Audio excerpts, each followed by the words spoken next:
Let's take a look at cell referencing in Excel.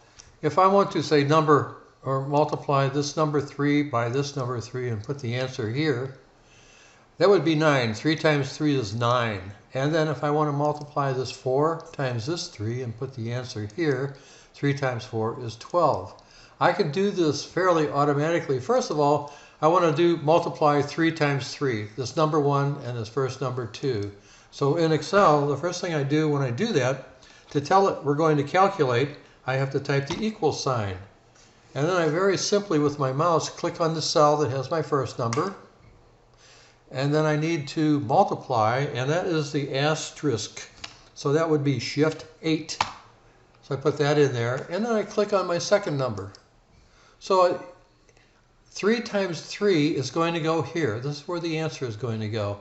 That's B2, so this is B2 and C2. Those two together will be 9. So now that I have that, I can click, first of all, in this cell again and take a look. B2 times C2. If I click at the end of this with my, there, it shows me what cells I have that make up that equation. B2 is blue, here's your blue number. C2 is red, here's your red. This times that, and again, click on that, and that's 9. Now I could do that for all of these, put that equation in, but there's an easier way to do it. We can just, by reference, move that equation down. So what I'm going to do is I'm going to sneak up on this little green box at the lower right hand corner. When I get the black X, I just left click and hold and drag. While I'm holding, drag, and now drop on click. And it's multiplied 6 times 3. So 5 times 5, B5, C5, B4, C4, B3, C3, B2, C2.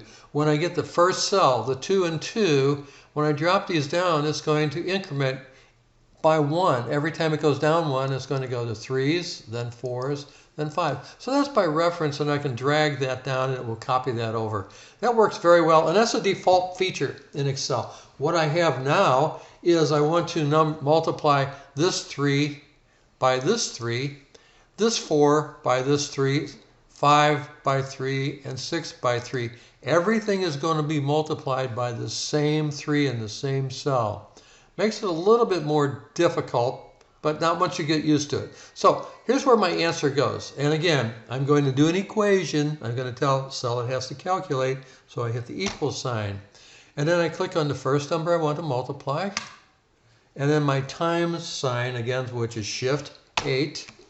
And then the second number, the 3 times 3. Now, so I have the blue F2, 3, times F8, 3. And that works. So I always get my first equation working. I've got that working. So this one is a little bit different. If I try to do this by reference, just copying this down, here's what's going to happen. I sneak up on this lower right hand green little square. I get the black X. I left click, hold, and drag. And look at that. 4 times 3 is not 0. 5 times 3 is not 0. 6 times 3 is not 0. So what's happening? Well, when I have this first one, I can click, put my little cursor at the end of the equation, and it shows me 2 times, or 3 times 3. When I go to this one, and I put my cursor at the end of the equation, it moved this one down 1 from 3 to 4, which is what I want. This one, it went from 3 to, nothing. It moved it down also because remember, that's a default feature in Excel. It will move them all down one at a time. So I have to do something a little bit different here. First of all, I'm going to highlight all 3 of these answers and just hit the delete to make them go away. And then I click on my very first one. This one is correct. 3 times 3 is 9. But what I have to do is make this 3, which is an F8,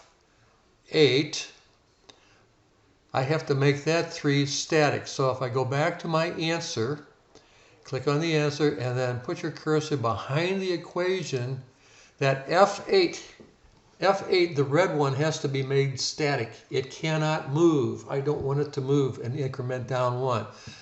The 2 ways to do this, I'll show you the little bit more difficult, not much. But I have to put a $ in front of the F and a dollar sign in front of the 8. So what I do with my cursor is I first of all sneak up just in front of the F and push a dollar sign there. And the dollar sign is above the 4, so that would be Shift 4, capitalized. And then I put my cursor right before the 8, and I do, again, a dollar sign there, Shift 4. Now, this dollar sign, the two dollar signs, made this cell, this red cell, static. It will never move. So now I can hit Enter, and I have my equation. Now, this is correct. As I copy this down, I will click on this one, and I'll just copy it down one. I get the little black X, drag, drop, and look at that, F8 still. So if I go all the way down, I can also double click on that, and it will copy down until the very last one. Again, F8, that $F, $8 keeps this cell from moving. And that's why every one of these you have F8, F8, F8, but with the dollar sign in front of the F and the dollar sign in front of the 8. So when you have to multiply or divide a whole bunch of numbers by one number that's in one place, this is how you do that. If you've got numbers that kind of match each other, you're going to multiply this cell times that, this times that, this times that. Then you can just copy them down and it works just fine. So that's all we have for now, and we'll go from here.